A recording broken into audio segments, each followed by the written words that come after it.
Hi everyone, today we are going to continue our discussion of the wave and the sound. So just a reminder that there is no quiz given this week. So there will be a quiz based on the homework of chapter 8 and 9 next week. So I will send out an email to remind you next week, but remember to prepare for the quiz. So today we are going to study that there are actually two different kinds of wave. One is the transverse and the other kind is the longitudinal wave. So we have to know that how to define them. Then we are going to study that many different kind of example of the wave, and the sound wave is one of them. Then we are going to study that when the wave propagate in the space, when they interact with the surface, what will happen. So now let's try to refresh our memory what we have learned in the previous lectures. So we have learned the vibration and the waves. So what is the vibration? Vibration is the oscillation of the wave with respect to time. So it is described by a physical quantity called the frequency. And what is the frequency? Frequency is that how many complete oscillation was completed per second. And the second definition is the wave, which is the one we are going to pay particular attention in this chapter. The wave is the oscillation in the space and time, and they will carry the energy away. So the wave will be described by four different kind of quantities: frequency, speed, and amplitude, and wavelength. So now let's try to review the definition for these four quantities. The first is the wavelength, lambda. What is the wavelength? It is the distance of the wave propagate, and when the wave repeat itself, no matter it is the crest of the wave, trough of the wave, or any point in the wave, as long as they repeat itself, then the distance traveled within this period of time is the wavelength. So you definitely have noticed that I say within certain period of time. So the time spent for wave propagate for one wavelength is the period. So this is how we define the time. And then we define the quantity, the frequency. What is the frequency? It is 1 over the period. It is the number of the cycles completed per seconds. So the cycle complete could be 2.5 or 3.2. It doesn't have to be the integer. So now let's pay attention also to the SI unit. So the wavelength is the distance propagate of the wave, or you can understand as the oscillation of the particles of the material. But it is related to the distance. So the SI unit for the wavelength is the meter. And how about the period? It is the time span. So the SI unit is second. And what is the SI unit for the frequency? Because the definition of the frequency is 1 over the period. So therefore the SI unit is 1 over second. But in physics, because frequency is widely used in different branches of the science, so we also give 1 over second a SI unit called the 1 Hertz. So 1 Hertz is also the unit for the frequency. So now you can see we have two figures here. So they are all the wave propagation in the space.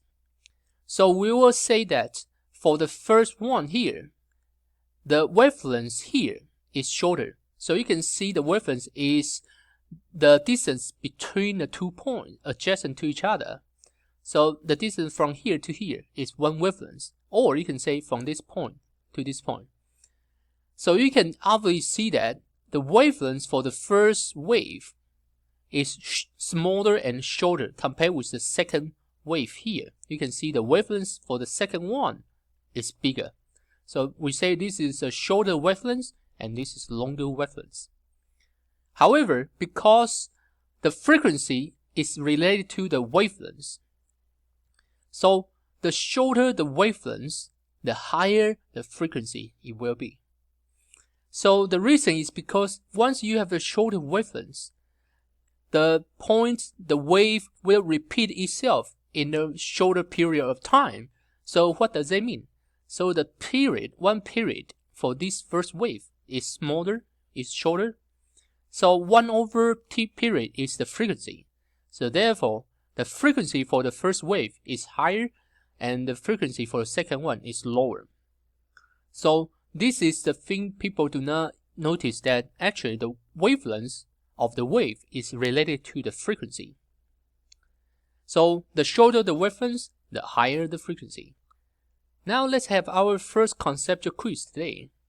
So if you have a wave and the frequency is 20 Hz, then what is the period?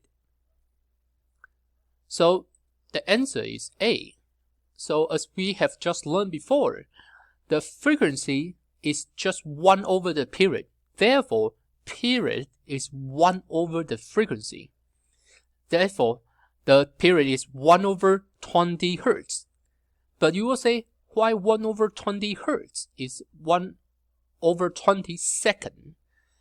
Because the Hertz, the SI unit for that, is 1 over second. So 1 over Hertz is second.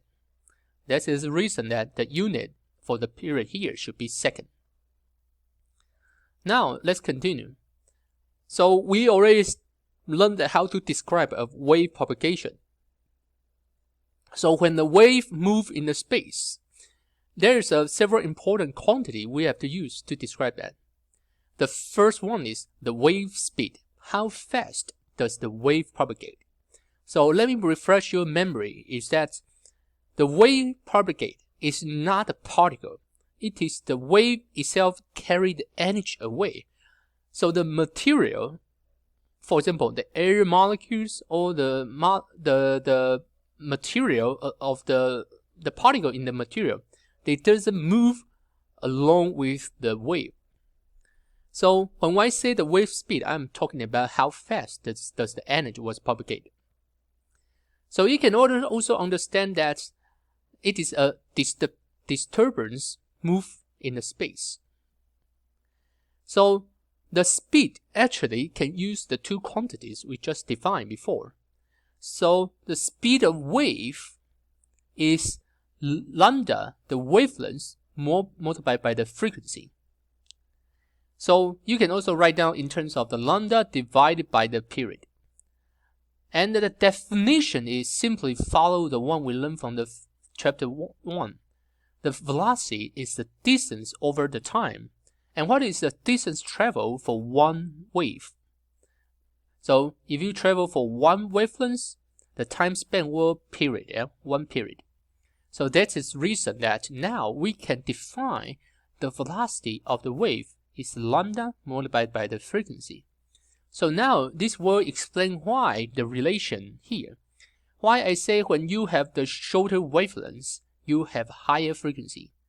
But if you have the lower frequency, you have longer wavelengths. It is because the product of the two values should be the same. So therefore, here the velocity, for example, for the sound wave propagate in the space, the velocity is the same. So now if you change the frequency, you also change the wavelength, but the product of the two quantity is invariant. So now let's give you examples. You have a wave and the wavelength is 1 meter, so lambda is 1, and the frequency is 1 Hertz. So what is speed of wave? It is 1 multiplied by 1, so the speed is 1 meter per second. So you may thought this is a very trivial example. The answer is yes and no, because this is the formula you are going to use a lot in the future. Sometimes I'm going to give you the information of wavelength and wave speed, and you're going to calculate the frequency.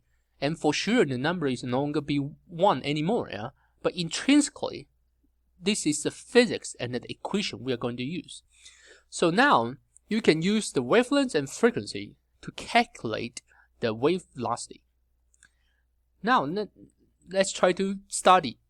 Now, depending on the wave, you can try to define or categorize them into two different ones. So there are two types of them. One is the longitudinal wave, and the other one is the transverse wave. So why I want to define the wave in these two different kind of approach? The reason is because the wave propagation is the same for both of them, but the oscillation of the particle of the material with respect to the wave propagation may be different. So that's the reason I say here, the direction in which the medium vibrate compare with the direction of travel. Direction of travel is the wave propagation, and the vibration of the material is the particle itself. And these two directions may be different. So let's try to define what do I mean by the transverse wave. The transverse wave is that if you try to oscillate a string, so you hold one end of the string and connect the other end of the string to a wall, so you can visually see that the particles of the string will oscillate up and down, but the particle of the string is not going to move to the right, because you are holding the two ends. You're holding one end, and then the other end is fixed. So the particles are limited within the range here. So the movement of the particle of the media is up and down. But you can see they will create a wave propagation moving to the right. So now the direction of wave propagation is these directions, but the oscillation of the media is up and right. So it is perpendicular to each other. So in this case, we say that it is a transverse wave.